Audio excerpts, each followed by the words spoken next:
দায়িত্ব সম্পৰ্কে আমাৰ চেয়াৰিং কমিটিৰ সময়খিনিত আমি তেখেতৰ কথা মতে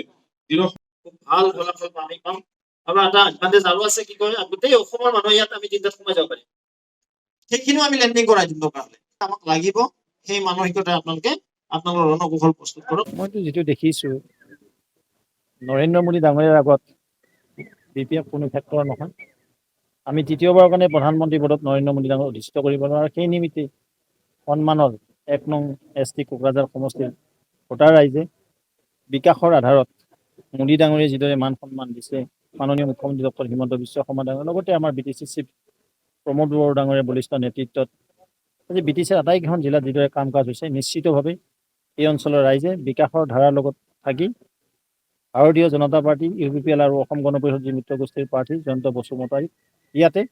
কোকৰাঝাৰ সমষ্টিত ট্ৰেক্টৰৰ ছবিত ভোট দি আমাৰ পাৰ্টিক বিপুল ভোটত জয়যুক্ত কৰিব অসমত কিমানখন আসন পাব আমাৰ এতিয়ালৈকেতো 13খন গৈছে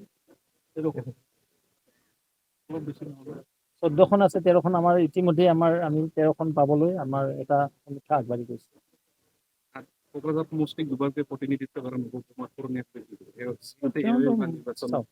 এইবিলাক আৰু বড়ো অবড়োবিলাক চলে নেকি কওকচোন আপোনালোকে আমি মানুহ প্ৰথমে কথা মানুহে মানুহৰ প্ৰতি সন্মান থাকিব লাগে ইংৰাজীত তাকে কৈছে যে ৰেচপেক্ট টু ইচ আদাৰ বুলি কৈছে আমাৰ মাজত জাত পাত ধৰ্ম সম্প্ৰদায় কৰিব নালাগে দেই আমাৰ মাজত কৰিব লাগে বিকাশ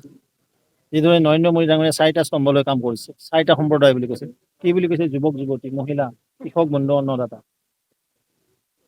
ঠিক আমি সেই মানসিকতাৰ কাম কৰিম ইয়াত কোনো আমাৰ বড়ো অবড়ো এইবিলাক ক'বলৈ নাপায় সেইবিলাক মানুহৰ মাজত বিভেদ কৰি ভোট